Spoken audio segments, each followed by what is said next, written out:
안녕하세요 여러분, 소피반입니다. 우리 힐링튜브 가족분들 모두 다 건강하고 활기차게 새해 시작하고 계신가요? 우리 새해 들어서 사랑방문을 오늘 첫 문을 열었어요. 그래서 여러분들이랑 같이 오늘도 오손도손 또 이야기를 나눠보도록 하겠습니다. 여러분 괜찮으시다면은 차 한 잔이나 아니면 커피 한 잔 두고 같이 얘기 들어주시면 감사하겠습니다. 좋겠어요. 그러면 오늘 여러분과 같이 나눌 이야기는요. 제가 이제 새해가 돼서 계획을 여러 가지로 이렇게 짜봤다고 했잖아요. 그리고 여러분들이랑 같이 얘기도 나눴는데 가만히 생각을 해보니까 이게 뭐를 더 하는 게 중요한 게 아니라 뭐를 안 하는 것도 중요한 것 같더라고요. 그래서 제가 영어 채널에서도 말씀을 드리긴 했는데 더 나은 뭔가를 더 붙이기보다는 지금 갖고 있는 나쁜 습관을 잡는 것부터가 중요하다라고 말씀을 드린 적이 있었거든요.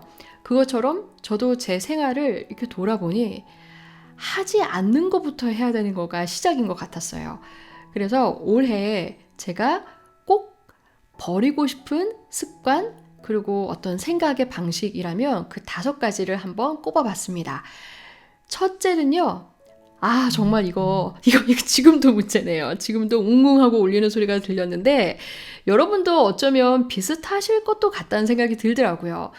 왜냐하면 요즘엔 우리가 이 핸드폰이 없으면 생활을 거의 못하다시피 하잖아요. 이게 손안에 쥐고 다니는 컴퓨터나 다름이 없어서 그렇기도 한데 이게 너무 중독성 있게 하루 종일 제가 옆에 끼고 다니는 거를 알게 된 거죠. 그래서 첫 번째로는 핸드폰을 멀리하기입니다. 지금 제 이 방송을 같이 보고 계신 분들도 핸드폰으로 보고 계실 것 같은데 정말 아침에 눈 뜨면 알람 끄기 시작을 하면서 또 무슨 새로운 영상 올라왔나 확인하면서 저 같은 경우는 또 댓글도 확인할 때가 있거든요.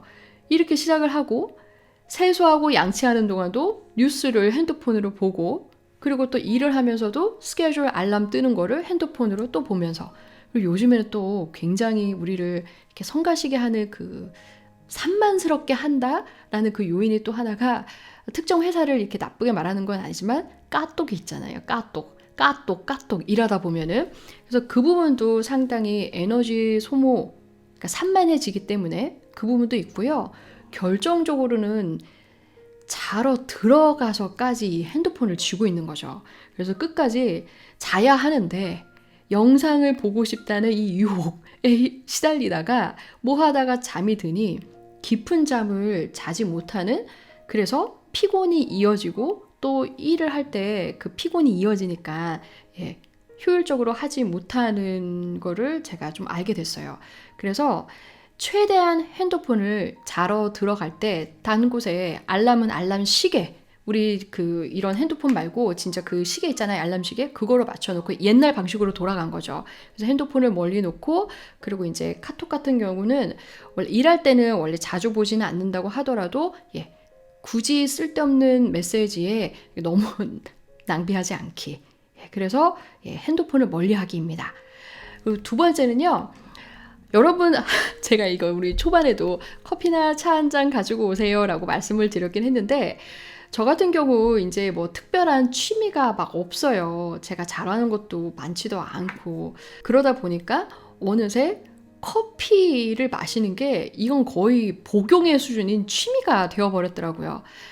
가만히 보면 조금 전에 핸드폰도 그렇고 이 커피도 그렇고 거의 무슨 중독처럼 제가 제 손에 달고 산 거죠. 그래서 굳이 커피를 마시지 않아도 되는데 커피를 타다 놓고 그냥 일을 하면서 또 시켜서 버리기도 하기도 하고 뭐 이런 거예요. 그래서 커피를 줄이는데 하루에 한 잔만 마시기 뭐 이렇게 딱 구체적으로 숫자를 정해서 지켜보기로 했습니다. 오전에 이제 잠을 깨면서 그리고 워낙 습관이 또 되어 있기 때문에 커피를 마시는 거는 뭐 버릴 순 없으니까 그래서 커피로 기분이 좋은 만큼만 한 잔까지만 하기로 이렇게 정해봤어요. 쓸데없이 카페인 많이 해서 심장 뛰고 불안한 기분인데도 불구하고 괜히 마셔야 될 것 같으니까 이제 마시는 그런 건 줄이기.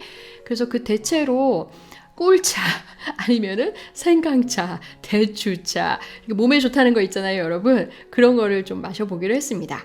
여러분은 어떠신가요?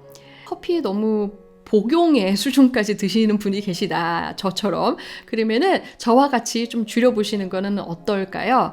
커피를 줄여보시고, 그리고 저는 이제 그 대체제로 대추차, 생강차, 이렇게 나이가 들면서 그렇게 다방 가서 먹는 쪽 있잖아요. 율무차, 이렇게 몸에 좋은 쪽으로도 바꿔보겠지만은 커피가 생각날 때는 나가보기로 했어요. 햇빛을 쬐러. 그래서 집이나 아니면 사무실 뭐 이런 데 다른 데 가 있어도 뭐가 막 생각이 나서 이거를 내가 유혹을 이겨내지 못할 것 같다면 몸을 움직여서 거꾸로 나가는 거죠. 그래서 나가보기로 했습니다. 그리고 세 번째는 여러분 많이 공감하실 것도 같은데요. 바로 크레딧 카드 안 쓰기입니다. 이 미국에서는요, 크레딧 카드 쓰는 게 신용 점수, 그 크레딧 점수를 올려야 되는 부분이 있기 때문에 그래서 사용을 한다. 건강하게 크레딧 카드를 쓰면은 참 좋다라고 말을 많이 해요. 그런데 우리가 살다 보면 또 그게 그렇게 안 되잖아요. 어떻게 보면은 그게 굉장히 허울 좋은 명분같이 들릴 때가 있거든요. 그래서 사실 크레딧 카드를 써서 신용을 올리는 것보다 그거보다 더 중요한 건 빚을 지지 않거나 크레딧 카드를 자꾸 쓰면서 내가 점점 그 빚이, 이게 땡겨 쓰는 빚이잖아요. 사실은 땡겨 쓰는 돈이기 때문에. 그리고 이자도 붙게 되고, 그래서 그게 이렇게 눈더미처럼 불어날 수도 있는 건데, 이게 빚만 뭐 이렇게 늘어나는 금액의 문제가 아니라 심리적으로도 스트레스를 받잖아요. 갚아야 될 거니까. 그리고 이거 누가 쓴 거야? 나 이거 쓴 적도 없는데 기억도 안 나. 이거 누가 쓴 거니 도대체? 이거 동수가 쓴 거 아니야? 괜히 막 이런 식으로. 그리고 괜히 이 리아리 아버님, 찰감님을 제가 잡을 때도 있더라고요. 이거 내가 쓴 거 아닌 것 같은데 당신이 쓴 거 아니야? 이런 식으로. 그래서 크레딧 카드를 저는 뭐 저희 부부는 많이 쓰는 편은 아니지만은 그래도 그거를 끊어자라고 그렇게 마음을 먹고요. 될 수 있는 한 캐시, 현금을 쓰거나 아니면 데비카드 있잖아요, 여러분. 한국에서 체크카드라고 하던가요? 데비카드, 그 현금 카드 쓰는 거, 바로 은행에서 나가는 거, 그쪽으로 써보자라고 하는 거죠. 이렇게 카드, 우리도 모르게 내미는 카드. 이게 요즘엔 나간다고 카드를 쓰는 게 아니라 집안에 있어도 온라인으로 살 거 다 사고 온라인으로 돈 계속 내잖아요. 그래서 카드 쓰는 거를 좀 줄이자라고 그렇게 마음을 먹었습니다. 이게 버려야 할 3대 악습인 것 같아요. 첫째, 핸드폰. 두 번째, 커피 너무 많이 마시는 거. 세 번째, 크레딧 카드. 그리고 네 번째는, 먼저 결론부터 말씀을 드리자면은 기분을 태도로 이어가지 않는다입니다. 조금 애매하고 추상적으로 들리실 수 있겠는데, 우리가 또 사람인지라 감정의 동물이잖아요. 기분이 항상 좋은 것만은 아니고 또 우울하고 기분이 나쁠 때도 있을 텐데, 일을 하다 보면은 저도 이제 뭐 거래처든 아니면 수업에 어떤 학생분들을 만나든 아니면 제 영상을 찍든 누구랑 같이 일을 하게 될 때 기분이 항상 좋을 수 없기 때문에 되게 이렇게 표현을 하고 싶을 때가 있죠. 쉽게 말하면 화풀이. 그래서 화가 날 때도 있고 하지만 최대한 감정을 절제하려고 하죠. 뭐 일을 하다가 이렇게 싸움이 났다. 아니면 안 좋은 소리가 오고 갔다. 아이들이 짜증나게 한다. 뭐 이럴 때 있죠, 당연히. 그러면 이렇다고 해서 제가 수업에 들어와서 학생분들한테 내색을 하는 거는 아니지만은 이제 그런 분들도 제가 만나 뵐 때도 있잖아요. 그러다 보니 어떻게 보면 저도 모르게 그런 감정을 태도로 보여줄 수도 있겠다라는 그런 생각이 들었어요. 그래서 거울처럼 이제 그분들을 보면서 저도 배우고, 이제 그분들도 어쩜 저를 보고 이제 타선지석으로 아실 수도 있겠죠. 그래서 일을 할 때는 어떤 기분이든 그 기분을 태도로 바꿔서 그 현장으로 가지고 가지 않기, 이렇게 그 태도, 그 기분 버리기를 하고 싶습니다. 그냥 전간에는 뭐 나름 나는 뭐 이성적이고 나는 프로니라고 생각을 할 수 있지만 그게 아닐 수도 있다는 거죠. 그래서 일을 할 때는 조금 더 그 부분을 가지치기 해서 그런 감정을 끌고 오지 않는 것, 감정을 버리는 것에 더 해야 하지 않을까, 그런 생각을 해봤어요. 그리고 다섯 번째는 지금 미혼이신 분들보다는 좀 기혼 중에서 자녀가 있는 어머님, 아버님들이 공감을 하실 것 같은데요. 바로 아이들 사교육에 대한 이런 쓸데없는 생각과 고집을 갖지 않기, 버리기입니다. 리아랑 아리는 제가 다른 영상에서도 여러 번 말씀을 드렸었는데 사교육을 하지 않고 있어요. 유일하게 하고 있는 건 태권도 학원이 끝입니다. 어떤 과외도 받지도 않고 제가 뭐가 시킬 생각도 없었는데 이제 아이들이 점점 자라다 보니까 다른 집에서도 이렇게 많이 시키는 것들을 보잖아요. 그러다 보면 이렇게 한마디씩 던질 때가 있죠. 왜 안 시켜? 이유가 있어요. 저는 분명한 제 소신이 있다고 생각을 하고 말을 듣다 보면 상대방 분들도 많이 설득을 당하기도 합니다. 솔직히. 그런데 제가 여기 조지아주까지 와서 그렇게 복닥복닥하고 막 경쟁 치열한 곳이 아닌 요곳에 온 이유는 이제 저만의 또 소신이 있었겠죠? 이 부분에 대해서는 제가 또 3박 4일 날을 새도 너무 할 말이 많기 때문에 다른 영상으로 한번 여러분과 같이 깊이 있게 얘기를 해볼게요.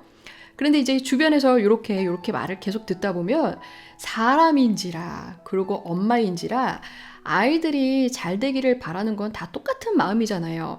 그러다 보니 저도 어느새 이거 내가 시켜야 되는 거 맞지 않아? 이런 생각이 들 때가 있고 쟤 좀 피아노 좀 치는 것 같고 바이올린 좀 시켜서 봤으면 참 좋겠다.